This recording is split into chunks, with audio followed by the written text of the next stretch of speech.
Top stocks की details जानिए सहयोगी नीरज और आरती पासेथी। हाँ बधाने गुड मॉर्निंग। नीरज, क्या स्टॉक्स पर आज फोकस? जी આજના દિવસે ઘણા બધા પરિણામો આપણે વાયદા બજારની કંપનીઓના આવ્યા છે। સૌથી પહેલાં વાત કરીએ બ્રિટાનિયાની, તો જુઓ પ્રોફિટ અહીંયાથી 560 કરોડથી વધીને 678 કરોડ પર રહ્યો છે। આવક 4432 કરોડથી વધીને 4719 કરોડ પર રહી છે। એબિટાની અંદર વધારો છે, જો કે માર્જિન અહીંયા 18.1% પર ફ્લેટ રહેતા જોવા મળ્યા છે, એટલે એના પર એક ધ્યાન તમારે અહીંયાથી ખાસ કરીને રાખવાનું। અને ખાસ અહીંયાથી હજી આપણને હિસાબે અત્યારે વોલ્યુમ ગ્રોથનો આંકડો નથી, એટલે એના પર એક નજર રાખજો કે કયા પ્રકારનો વોલ્યુમ ગ્રોથ છે અને એને લઈને ખાસ આજે આપણને રિએક્શન આવતું દેખાશે બ્રિટાનિયામાં। પરંતુ ઓવરઓલ પરિણામો સારા છે, એવા કોઈ બહુ મોટો ઘટાડો નથી અને ઓપરેશનલ પરફોર્મન્સ પણ અહીંયાથી ઠીકઠાક જોવા મળી રહ્યું છે, એટલે એના પર એક નજર રાખીશું। આજના દિવસે કદાચ કોઈ પોઝિટિવ ઇમ્પેક્ટ આપણને અહીંયાથી આવતી જોવા મળે। બીજી તરફ લ્યુપિનના પણ પરિણામો આવતા દેખાયા છે। જુઓ પ્રોફિટ વધીને 1460 કરોડ પર પહોંચ્યો છે, આવક વધીને 7475 કરોડ પર છે। એબિટાની અંદર પણ વધારો છે ને એબિટા માર્જિન વધીને 33.25% પર આપણને રહેતા જોવા મળી રહ્યા છે, એટલે તમામ મોરચે અહીંયા પણ આપણને એક સારા પરિણામો લ્યુપિનની અંદર જોવા મળી રહ્યા છે। જો કે અહીંયાથી એક નફાની અંદર 131 કરોડનું એક ટાઈમનું વન ટાઈમ કોસ્ટ સામેલ છે, તે છતાં પણ જે પ્રકારનો ઉછાળો છે થોડોક સારો એવો આપણને જોવા મળી રહ્યો છે, એટલે એના પર એક નજર રાખતા રહેવાનું। આજના દિવસે એક પોઝિટિવ એક્શન તમને લ્યુપિનની અંદર પણ જોવા મળી શકે છે, કારણ કે પરિણામો અહીંયાથી આપણને સારા રહેતા જોવા મળી રહ્યા છે। બીજી તરફ તમે ડાબર પર નજર કરો, જુઓ 16%નો વધારો પ્રોફિટની અંદર છે, 7.5% જેટલો આવકની અંદર વધારો છે, એબિટા 8% જેટલા વધ્યા છે, માર્જિન 15.1%થી વધીને 15.4% પર રહેતા જોવા મળ્યા છે। જો તેમણે એવું કહ્યું છે Q4ની અંદર પ્રોડક્ટ પ્રાઇસ 4% સુધી વધ્યું છે, ઇન્ટરનેશનલ બિઝનેસમાં 2.5%નો ગ્રોથ અહીંયાથી જોવા મળી રહ્યો છે અને ઓલમોસ્ટ દરેક સેગમેન્ટની અંદર આપણને એક સારો ગ્રોથ જોવા મળ્યો છે અને દરેક જ્યોગ્રાફીમાં પણ આપણને એક સારો ગ્રોથ અહીંયાથી જોવા મળ્યો છે, એટલે એના પર એક નજર ખાસ કરીને રાખવાની છે। દરેક જગ્યાએથી સારા ગ્રોથને પગલે આપણને પરિણામો એક સારા દેખાઈ રહ્યા છે, ઓપરેશનલ પરફોર્મન્સ પણ મજબૂત છે અને એટલા માટે જુઓ તમને ખાસ કરીને આજના દિવસે મોર્ગન સ્ટેનલીનો રિપોર્ટ થોડોક અંડરવેટનો છે, 412ના લક્ષ્યાંક તેઓ આપી રહ્યા છે। જો કે તેમણે એવું કહેવું છે કે કંપનીનો જે પોર્ટફોલિયો વીકર છે એને લઈને અમે લોકો અંડરવેટનો રહી રહ્યા છે કે ટાર્ગેટ 412ના આપ્યા છે, પરંતુ આ બધાની વચ્ચે પરિણામો સારા છે, એટલે તમને એક પોઝિટિવ ઇમ્પેક્ટ ચોક્કસથી આજે ડાબર પર તમને આવતી જોવા મળશે, એટલે એના પર તમારે એક ફોકસ ચોક્કસથી રાખવાનું છે। આ ઉપરાંત તમારે નજર રાખવાની છે પીડી લાઇટની ઉપર। જુઓ પ્રોફિટ અહીંયા તમને વાર્ષિક ધોરણે ઓલમોસ્ટ 36% જેટલો વધતો દેખાયો છે, 584 કરોડ પર છે, રેવન્યુ 14% જેટલી વધી છે, એબિટાની અંદર સારો વધારો છે અને માર્જિન પણ 20.1%થી વધીને 23.2% પર રહ્યા છે। તમામ આંકડા જે છે એ અનુમાન કરતાં પણ વધારે સારા રહેતા જોવા મળી રહ્યા છે પીડી લાઇટમાં સાથે। અને ખાસ કરીને ધ્યાન અહીંયાથી એ રાખવાનું કે જો અહીંયા ક્રૂડના ભાવનો વધારો એ બધાની અસર વચ્ચે પણ તમને માર્જિન અહીંયા ચોક્કસથી વધતા દેખાયા છે, એટલે ઓવરઓલ પીડી લાઇટને લઈને ધ્યાન અહીંયાથી એ છે કે ઘણા બધા જે પડકારો હતા એની વચ્ચે પણ પરિણામો સારા છે, એટલા માટે આજના દિવસે તમને ચોક્કસથી અહીંયા પણ એક પોઝિટિવ ઇમ્પેક્ટ જોવા મળી શકે છે પરિણામોની, એટલે એના પર એક નજર રાખવાની। આ ઉપરાંત બીએસસી પર નજર કરી લઈએ। બીએસસીના પણ પરિણામો આવ્યા હતા, ગઈકાલે આપણે ચર્ચા પણ કરી હતી। જો પ્રોફિટ અહીંયાથી 600 કરોડથી વધીને ઓલમોસ્ટ 800 કરોડની આજુબાજુ રહેતો જોવા મળી રહ્યો છે, રેવન્યુ 26%નો વધારો છે, એબિટા ઓલમોસ્ટ 1061 કરોડ પર રહેતા જોવા મળ્યા છે અને માર્જિન અહીંયા 59%થી વધીને 67.88% પર રહેતા જોવા મળી રહ્યા છે, એટલે દરેક મોરચે બીએસસીના પરિણામોમાં પણ ખાસી એવી પોઝિટિવનેસ છે। અહીંયા પણ તમને એક સારી તેજી આજના દિવસે જોવા મળી શકે છે। જે પ્રકારનું અનુમાન હતું એ અનુમાન જેવા જ પરિણામો આપણને એક સારા રહેતા જોવા અત્યારે તો મળી રહ્યા છે, એટલે બીએસસી પર પણ તમારે આજના દિવસે નજર રાખવાની। આ ઉપરાંત થર્મેક્સના પરિણામો આવ્યા છે। જુઓ પ્રોફિટ અહીંયાથી 18% જેટલો વધ્યો છે, રેવન્યુમાં 12.5%નો વધારો છે, એબિટા 25% વધ્યા છે, માર્જિન જે 9.8% પર હતા એ વધીને 10.9% પર રહ્યા છે, એટલે દરેક મોરચે અહીંયા પણ સારી તેજી છે।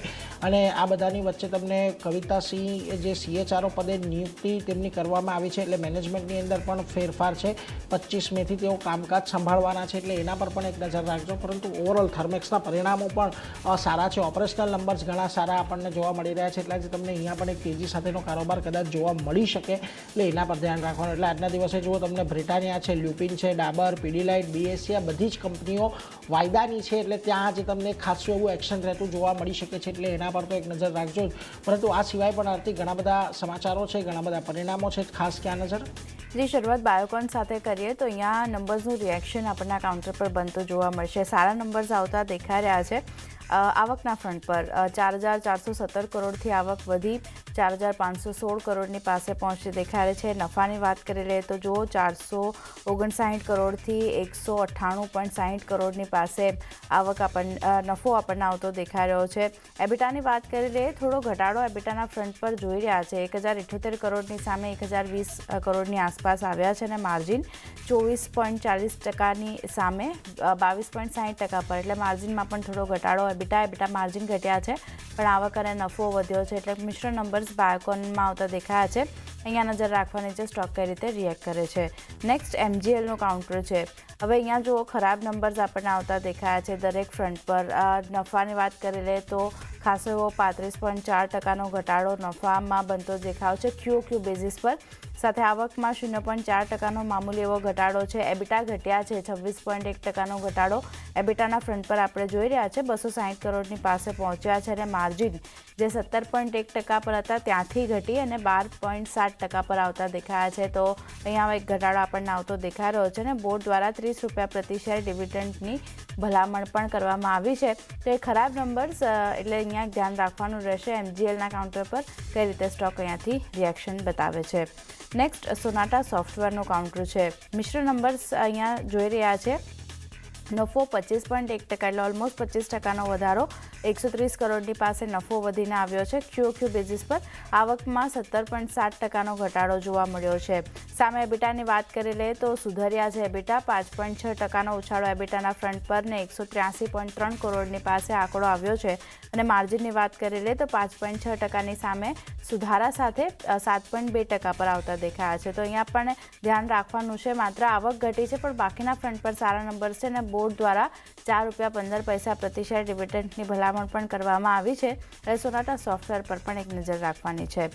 નેક્સ્ટ થાઇરોકેર ટેકનું કાઉન્ટર છે. અહીંયા પણ નંબર્સનું રિએક્શન આપણે જોઈશું કારણ કે સારા નંબર્સ આવતા દેખાયા છે. નફો ઓલમોસ્ટ 21.7 કરોડની સામે ઘણો સારો વધી અને 47.1 કરોડની આસપાસ આપણને આવતો દેખાઈ રહ્યો છે. આવકની વાત કરી લઈએ તો અહીંયા 19.7%નો વધારો આવકના ફ્રન્ટ પર યર ઓન યર બેઝિસ પર નંબર્સ જોયા છે આપણે. એબિટા 30% વધ્યા છે, એટલે અહીંયા પણ એક વધારો જોઈ રહ્યા છે અને માર્જિન પણ સુધર્યા છે. 30.8%ની સામે 33.5% પર માર્જિનનો આંકડો આવ્યો છે અને બોર્ડ દ્વારા ₹9.33 પ્રતિ શેર ડિવિડન્ડની ભલામણ પણ અહીંયાથી કરવામાં આવી છે. એટલે થાઇરોકેર એક ધ્યાન રાખવાનું રહેશે. પોઝિટિવ નંબર્સ આવતા દેખાયા છે. સ્ટોક એક રિએક્શન તેજી તરફનું આગળ વધતું દેખાઈ શકે છે. નેક્સ્ટ વીમાર્ટનું કાઉન્ટર છે. અહીંયા પણ નંબર્સ જુઓ મિશ્ર છે. નફો ઘટ્યો છે, ઓલમોસ્ટ 40%નો ઘટાડો નફાના ફ્રન્ટ પર જોઈ રહ્યા છે આપણે. આવક 24.5% વધી 971 કરોડની પાસે પહોંચી દેખાઈ રહી છે. આ સાથે એબિટાની વાત કરી લઈએ તો 56%નો વધારો એબિટાના ફ્રન્ટ પર પણ આવ્યો છે અને માર્જિન પણ સુધર્યા છે. 9%ની સામે 11% પર માર્જિનનો આંકડો આપણને આવતો દેખાયો છે. એટલે વીમાર્ટ રિટેલ પર ખાસ એક ધ્યાન રાખવાનું રહેશે. નેક્સ્ટ લેન્સકાર્ટનું કાઉન્ટર છે. હવે અહીંયા જુઓ ગઈકાલે આપણે જોયા હતા માર્કેટ અવર્સમાં સમાચાર આવ્યા હતા બ્લોક ડીલને લઈને અને અહીંયા આપણને 3,293.6 કરોડની મોટી બ્લોક ડીલ થતી જોવા મળતી દેખાઈ શકે છે. જ્યાં bird eye view, TR capital, ABG capital block deal દ્વારા હિસ્સો પોતાનો વેચી શકે છે. Promoters 7.2 crore shares block deal દ્વારા અહીંયાથી વેચી શકે છે અને ₹470 પ્રતિ શેરના ભાવ પર આ બ્લોક ડીલ આપણને થતી જોવા મળી શકે છે. કરંટ માર્કેટ પ્રાઇસથી 3.6% ડિસ્કાઉન્ટ પર બ્લોક ડીલ શક્ય છે અને IPO માટે લોકિન પીરિયડ આજથી અહીંયાથી ખુલી રહ્યો છે. એટલે ધ્યાન રાખવાનું રહેશે લેન્સકાર્ટ માટે કઈ રીતે અહીંયાથી સ્ટોક રિએક્ટ કરે છે. પણ આજે આ બ્લોક ડીલના સમાચાર જે રીતના આવતા દેખાયા છે તો આજે ધ્યાન રાખવાનું છે લેન્સકાર્ટ માટે. નેક્સ્ટ કાઉન્ટર બેન્કિંગ કાઉન્ટર અમુક બની રહ્યા છે જ્યાં JNK, city union, south Indian bank જેવા કાઉન્ટર છે જે ફોકસમાં રાખવાના છે કારણ કે RBI પાસેથી કોટક બેંકને અન્ય બેંકોમાં હિસ્સો ખરીદવા માટેની મંજૂરી આપવામાં આવી છે. એટલે કોટક મહિન્દ્રા બેંકનું કાઉન્ટર પણ ખાસ ધ્યાન રાખવાનું છે. હવે કોટક બેંક 3 બેંકોમાં 9.99%થી વધુનો હિસ્સો જે છે એનું અધિગ્રહણ કરશે અહીંયાથી. આ 3 બેંક JNK બેંક છે, સિટી યુનિયન બેંક છે અને સાઉથ ઇન્ડિયન બેંક છે. JNK બેંકમાં 9.99% હિસ્સો ખરીદવાની મંજૂરી આપવામાં આવી છે. સિટી યુનિયન બેંકમાં પણ આ 9.99% હિસ્સો ખરીદવાની મંજૂરી કોટક બેંકને મળતી દેખાઈ રહી છે અને ઇન્ડિયન બેંકમાં પણ હિસ્સો ખરીદવા માટેની મંજૂરી મળતી દેખાઈ રહી છે. એટલે ધ્યાન રાખવાનું રહેશે કઈ રીતે અહીંયા આ બેન્કિંગ કાઉન્ટર આપણને રિએક્ટ કરતા જોવા મળે છે, એટલે અહીંયા ધ્યાન રાખવાનું છે. નેક્સ્ટ કોચિન શિપયાર્ડનું કાઉન્ટર છે. પોઝિટિવ એક્શન જોવા મળી શકે છે. ઓર્ડર મળવાના સમાચાર આવતા દેખાયા છે. અહીંયા ઓશન સ્પાર્કલ પાસેથી 100 થી 250 કરોડનો ઓર્ડર કંપનીને મળ્યો છે, જ્યાં ઉડીપી કોચિન શિપયાર્ડને કમર્શિયલ શિપિંગ માટેના આ ઓર્ડર મળ્યો છે. કોચિન શિપયાર્ડની સબસિડરી કંપની છે ઉડીપી કોચિન શિપયાર્ડ, જેને આ ઓર્ડર મળ્યો છે. એટલે ધ્યાન રાખવાનું છે. કોચિન શિપયાર્ડમાં પણ પોઝિટિવ એક્શન જોવા મળી શકે છે, જેમાં કંપની 4 એઝીમુથિંગ સ્ટ્રીન ડ્રાઈવ છે એના ટગ્સ અહીંયાથી બનાવતી જોવા મળશે. કંપનીને નવેમ્બર 2028થી જૂન 2029 સુધી ડિલિવરી પૂર્ણ કરવાની પણ અહીંયાથી ડેડલાઇન આપવામાં આવી છે. એટલે કોચિન શિપયાર્ડ પર ખાસ એક ધ્યાન રાખવાનું રહેશે. ગઈકાલે પણ એક સારી એક્શન જોઈ હતી, આજે અહીંયા તેજી વધતી દેખાઈ શકે છે. અને છેલ્લે પ્રાઇમ ફોકસની વાત કરી લઈએ તો અહીંયા NCLT મુંબઈએ પ્રાઇમ ફોકસ વિરુદ્ધ ઇન્સોલ્વન્સીની અરજી સ્વીકારી લીધી છે. 353.79 કરોડના દેવાની અરજી સ્વીકારી છે અને કંપનીએ 6 મે 2026ના રોજ ઓરલ આદેશ પછી NCLT પાસે સ્ટે મેળવવા માટે અપીલ દાખલ કરી હતી, જે અરજી અહીંયાથી સ્વીકારવામાં આવી છે. એટલે પ્રાઇમ ફોકસ પર પણ એક નજર રાખવાની છે. અહીંયા પણ કઈ રીતે સ્ટોક રિએક્ટ કરે છે એના પર નજર રહેશે. ચાંદની ઘણા બધા કાઉન્ટર જે નીરજે જણાવ્યા, મેં જણાવ્યા, બધા ફોકસમાં રહેશે. જી, તો બધા સ્ટોક્સ આજે ફોકસમાં રાખીશું. નીરજ અને આરતી, આપ બંનેનો આભાર અમારી સાથે જોડાઈ ટોપ સ્ટોક શેર કર્યા.